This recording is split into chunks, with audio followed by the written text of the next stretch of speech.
ദിവ്യ S Iyer IASന്റെ ഒരു Facebook കുറിപ്പ് വന്നിട്ടുണ്ട്.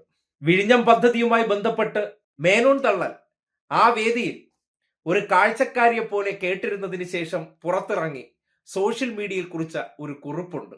രാവന്തിയോളം അക്ഷീണം ഒരു പദ്ധതിയെ യാഥാർത്ഥ്യമാക്കാൻ വേണ്ടി പ്രയത്നിച്ച ഒരു വ്യക്തിയുടെ കൃത്യ മറുപടി. ചില തള്ളലുകളൊക്കെ കേട്ടിരുന്നപ്പോ ഇതിനേക്കാൾ മികച്ച മറുപടി ആ തള്ളലുകൾക്ക് കൊടുക്കാനില്ല.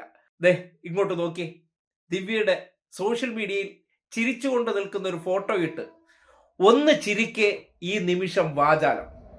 അത്രയേ ഉള്ളൂ. ഈ ഡയലോഗ് അടിയെല്ലാം കേൾക്കുമ്പോൾ ഒരൊറ്റ ചിരി, വേറെ ഒന്നും പറയേണ്ട കാര്യമില്ല. നാട്ടുകാർക്കും കേട്ടോണ്ടിരിക്കുന്നവർക്കും എല്ലാം മനസ്സിലാകും. അതിനോടൊപ്പം തന്നെ അവർ കുറിച്ചിട്ടുണ്ട്, വിഴിഞ്ഞം അന്താരാഷ്ട്ര തുറമുഖം ഓരോ ചുവടുവെപ്പും എന്നും നെഞ്ചോട് ചേർത്ത്.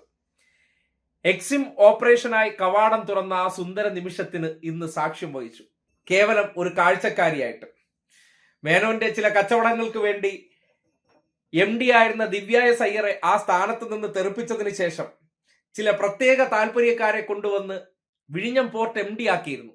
അതിന് പിന്നാലെ ഇന്നലകളിൽ ദിവ്യ എസ് അയ്യർ ഉൾപ്പെടെ എടുത്ത എഫോർട്ടിന്റെ അന്തിമഘട്ടത്തിൽ വന്ന് ഒരു വിളക്ക് തെളിയിച്ചതിന് ശേഷം അതിനെക്കുറിച്ച് കുറ്റം പറയുമ്പോൾ സദസ്സിലിരുന്ന് കേട്ടതിന് ശേഷം മനസ്സിൽ തോന്നിയിട്ടുണ്ടാകാം, ഇങ്ങേർക്ക് ലേശ ഉളുപ്പുണ്ടോ എന്ന്.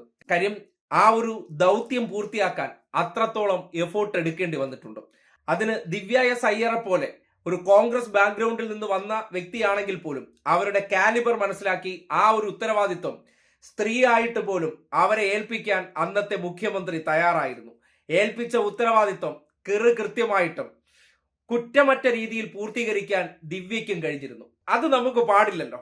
അത്രയും കണിശമായിട്ടൊന്നും ഇവിടെ കാര്യങ്ങൾ ചെയ്യണ്ട. നമ്മുടേതായിട്ടുള്ള ചില താല്പര്യങ്ങളോ കൂടി നടത്തി ചെയ്യണം. അതിനുവേണ്ടി നമുക്ക് വേണ്ടപ്പെട്ടവരെ ഇരുത്തും. ദിവ്യയെ തെറിപ്പിച്ചു.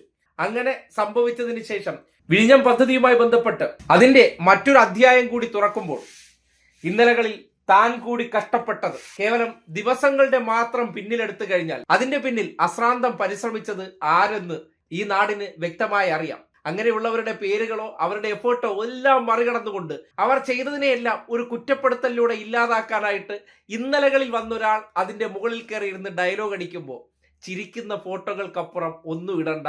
അത് തന്നെ വാചാലമെന്ന ദിവ്യയുടെ വാക്കുകൾ കരുത്തുറ്റതാണെന്ന് പറയേണ്ടി വരികയാണ്.